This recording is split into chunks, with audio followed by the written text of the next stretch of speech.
Raleigh residents. For example, approval was secured from the City Council for a representative from Raleigh to attend all City Council sessions, including their executive sessions, where the public is normally not invited, so that they would be fully informed of all city decisions, and they could come back to the council and tell them what the City Council was saying. Now, perhaps their most important accomplishment during this transition period was in convincing Mayor Wythe Chandler to appoint Mrs. Francine Bosey to the Memphis and Shelby County Planning Commission, which ensured that Raleigh citizens were able to influence real estate development and zoning decisions for their community. Now, for the most part, the annexation went smoothly. And at midnight on January 1st, 1973, police officers from Memphis began patrolling the streets of Raleigh, signifying the community's status as a new Memphis neighborhood.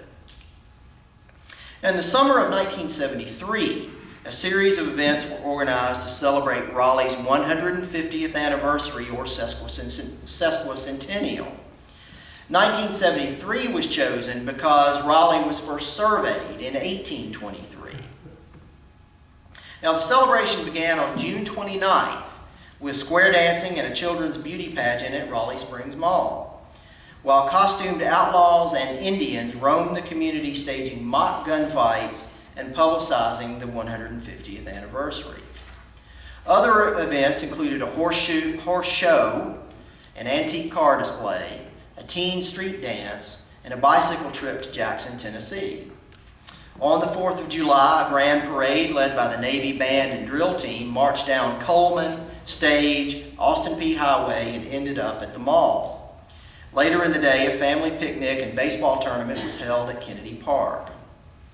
The sesquicentennial culminated with the Grand Ball, held at the concourse of the Raleigh Springs Mall.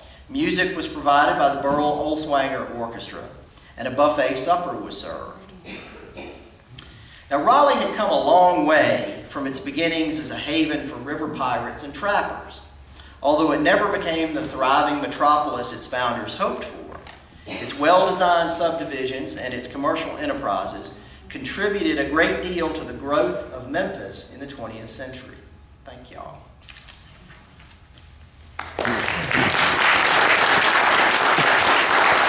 If anybody has any questions, I'll be glad to answer them. Yes, sir. That federal highway, I don't know if that became Highway 14 or if it was 51 or which highway was that? I want to say 14, I think, but I'm not. What was the question? The question was the federal highway that was built in 1935, whether that was 14 or 51. And I think, I'm not sure if it was 51 or not, to be honest with you. I believe that Ed Crump built Austin Peay Highway. Right. That When he was sounds like mayor. Mike Town. Yeah, and Austin Peay was built, That's what I've been told, and I've lived in Raleigh since '59. right. And that's interesting because Austin Peay, he and Austin Peay were not friends. They were rivals, and although Austin Peay was he built more roads in the state of Tennessee than any governor before or since, even Governor Ned Ray McWhirter, who built quite a few roads in West Tennessee. Yeah. But Shelby County was the first county in the state to have all paved roads. right, Ed Crump did that. that's right. Mr. Crump did a lot. You're absolutely right. You're absolutely right. Yes, ma'am. The mineral spring, Yes, ma'am. does anyone know where it is now? Does it still exist here in Raleigh somewhere? It still exists. I'm not sure where it is. The last, James Road, yeah, a little piece down from Austin Peay. It's the old Chapman home on James Right. Road. And Miss Chapman entertained heads of state and presidents in her home for many years.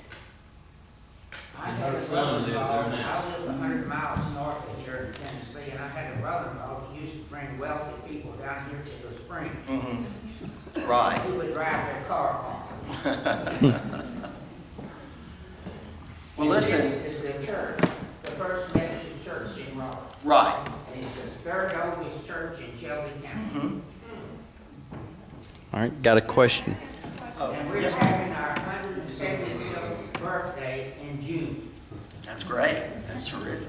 When taxable, the land was sold, was that from the Chickasaw Indians? You said it was sold to Sanderlin and Freeman. Was that already in the hands of the private?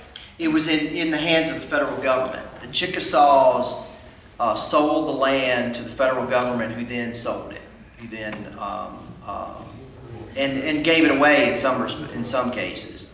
When Andrew Jackson and Overton and all of them, I'm not sure, there had been land grants from a Revolutionary War soldier. You know, they didn't get paid very much in the Continental Army soldiers, so they, a lot of times were given land for their service. And the Rice grant, John Rice and all of that, and so that was, those grants were of course not recognized by the Chickasaw Indians, but they were recognized by the federal government. And so in some cases, nobody paid for them because they were already claiming that land from previous things. But Sanderlin, but they apparently bought it from probably in a land auction, probably from the federal government. I have another question. Yes, ma'am. Your material is wonderful. I wish it were in a book form. Right. That would be able to be purchased by our residents, our libraries, our schools, and it really needs to be put in a readable form for our children and our grandchildren. I agree. The old history books are very difficult to go through, as you know. Right. They're there in fine print, small print. Right, yes, And ma'am. they footnote all those legal documents to which you referred, but I'd love to see something. I think many of us would purchase it. Oh, I think sure. we would give gifts to our schools nearby Oh, yes. about this early history, because we are losing it. It's We're true. losing it from our curriculum in the schools, and we need to stand to have some of this early history of all our people that were in this area at that time, all our ethnic groups that were in this Right. area and what was occurring. Because I know you touched on Raleigh, and you touched on Memphis and the trade that involved all the ethnic groups in Right. this area. But thank you so much. Oh, you bet.